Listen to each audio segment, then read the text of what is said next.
Hello friends, this is Shukla. आज मैं एक ऐसी स्टोरी लेकर आया हूँ जो कि काफ़ी इमोशनल है।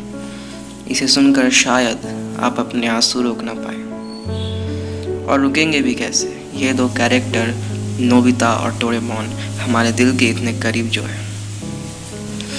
वो कहते हैं ना, सबके लाइफ में एक ऐसा मोमेंट आता है जो उसे पूरी तरह से बदल कर रख देता है। तो कहानी उसी तरह शुरू होती है।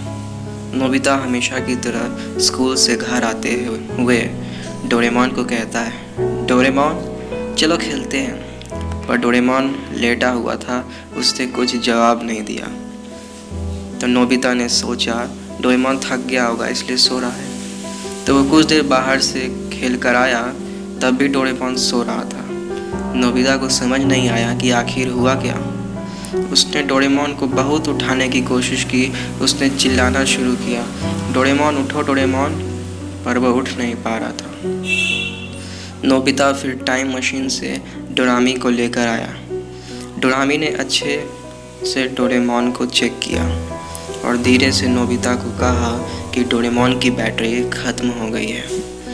नोबिता ने ठंडी सांस लेते हुए कहा, अच्छा बैटरी ही ना ख़त्म हुई है, नहीं लग जाएगी।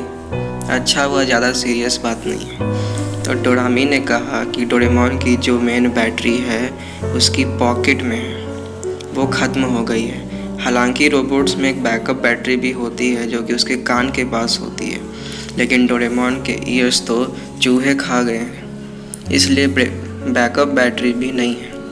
और अगर मेन बैटरी इसकी बदल दी जाए तो डोरेमोन की सारी वो मेमोरीज़ जो उसने तुम्हारे साथ बिताई है, डोरेमोन को कुछ भी याद नहीं रहेगा। नोबिता ये सुनकर अंदर से टूट गया। उसे धक्का सा लग गया। वो रोने लगा, लेकिन उसने अपने आप को संभालते हुए कहा, डोरामी तुम अब वापस जाओ फ्यूचर में, मैं संभाल लूँगा। तो डोरामी वापस चली जाती है। नोबिता ने डोरेमोन को उसकी अलमारी में रख दिया और ये कसम खाया कि वो अब इतना पढ़ेगा, मेहनत करेगा और एक दिन साइंटिस्ट बनकर डोरेमोन को वापस लाएगा। तब से नोबिता ने इतनी पढ़ाई शुरू की अपने दोस्त के लिए। दिन रात पढ़ता, मेहनत करता।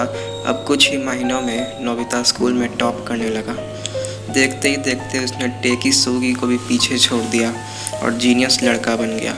फ्यूचर में उसकी शादी शिजुका से हो गई और वो ग्रेट साइंटिस्ट बन गया।